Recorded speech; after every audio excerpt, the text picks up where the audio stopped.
ಯಾವೆಲ್ಲ ಕ್ವಾಲಿಫಿಕೇಶನ್ ಅವರಿಗೆ ಇಸ್ರೋದಲ್ಲಿ ವಿಜ್ಞಾನಿ ಆಗೋ ಅವಕಾಶ ಇರುತ್ತೆ ಆ್ಯಂಡ್ ಹೇಗೆ ಅವರು ಮುಂದುವರಿಬೋದು, ಹೇಗೆ ಅಪ್ರೋಚ್ ಮಾಡ್ಬೋದು ಜಾಬ್ಗೆ, ಹೇಗೆ ಅವರು ಪ್ರಯತ್ನ ಪಡ್ಬೋದು ಅಂತ? ಇಲ್ಲ, ನಿಜವಾಗ್ಲಿ ಎಲ್ಲ ಕ್ಷೇತ್ರದವ್ರಿಗೂ ಅದು ಅಲ್ಲಿ ಅವಕಾಶ ಇದೆ. ಅವರು ಪಾಲಿಟೆಕ್ನಿಕ್ ಇಂದ ಬರ್ಬೋದು, ITI ಇಂದ ಬರ್ಬೋದು, ಇಂಜಿನಿಯರಿಂಗ್ ಮುಗಿಸಿ ಬರ್ತಾರೆ, MTech ಮುಗಿಸಿ ಬರ್ತಾರೆ, PhD ಮುಗಿಸಿ ಬರ್ತಾರೆ, ಅಥವಾ ಈ ಕಡೆ BSc MSc ಆಗಿನೂ ಬರ್ತಾರೆ. ಯಾಕೆಂದ್ರೆ ಒಂದು ಉಪಗ್ರಹ ಮಾಡುವಾಗ ಅದಕ್ಕೆ ಬರೀ ಎಲೆಕ್ಟ್ರಾನಿಕ್ಸ್ ಅವರು ಸಾಕಾಗೋದಿಲ್ಲ. ಎಲೆಕ್ಟ್ರಾನಿಕ್ಸ್ ನವರು ಎಷ್ಟು ಮುಖ್ಯನೋ ಕಂಪ್ಯೂಟರ್ ಸೈನ್ಸ್ ನವರು ಅಷ್ಟೇ ಮುಖ್ಯ ಆಗ್ತಾರೆ. ಒಂದು ಉಪಗ್ರಹನ ತಗೊಂಡ್ರೆ ಆ ಇಡೀ ಸ್ಟ್ರಕ್ಚರ್ ನ ಮಾಡ್ಬೇಕಾದ್ರೆ ಸ್ಟ್ರಕ್ಚರ್ ಇಂಜಿನಿಯರ್ಸ್ ಬೇಕು, ಮೆಕ್ಯಾನಿಕಲ್ ಇಂಜಿನಿಯರ್ಸ್ ನ ಕೊಡುಗೆ ಜಾಸ್ತಿನೇ ಇರುತ್ತೆ. ಉಪಗ್ರಹದಲ್ಲಿ ಸಾಕಷ್ಟು ವ್ಯವಸ್ಥೆಗಳಿದೆ.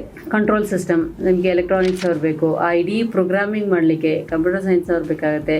ಪವರ್ ಸಿಸ್ಟಮ್ ಇದೆ, ಸೊ ಎಲೆಕ್ಟ್ರಿಕಲ್ ಇಂಜಿನಿಯರ್ಸ್ ಬೇಕಾಗ್ತಾರೆ. ಇಂಧನ ಬೇಕೇ ಬೇಕು, ಮೆಕ್ಯಾನಿಕಲ್ ಅವರು ಬರ್ತಾರೆ. ಭೂಮಿಯಿಂದ ಚಂದ್ರಲೋಕಕ್ಕೆ ಹೇಗೆ ಹೋಗ್ಬೇಕು, ಚಂದ್ರನ ಮೇಲೆ ಇಳಿಯುವಾಗ ಯಾವ ಕ್ಷಣದಲ್ಲಿ ಇಳಿಬೇಕು, ಅದೆಲ್ಲವನ್ನ ಲೆಕ್ಕ ಹಾಕೋದು ಗಣಿತದವರು. ಮ್ಯಾಥಮೆಟಿಕಲ್ ಮಾಡೆಲಿಂಗ್ ಅಂತ ಫಸ್ಟ್ ಮಾಡ್ತೀವಿ.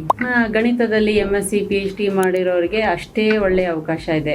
ಯಾವುದೇ ಒಂದು ಕ್ಷೇತ್ರದಲ್ಲಿ ತುಂಬಾ ಚೆನ್ನಾಗಿ ಓದ್ಕೊಂಡಿದ್ರೆ, ಸಾಕಷ್ಟು ಪರಿಣಿತಿಯನ್ನು ಪಡೆದಿದ್ರೆ ಖಂಡಿತ ಅವರು ಇಸ್ರೋಗೆ ಬರಬಹುದು. ಫುಲ್ ವಿಡಿಯೋಗಾಗಿ ರಿಲೇಟೆಡ್ ಲಿಂಕ್ ಕ್ಲಿಕ್ ಮಾಡಿ.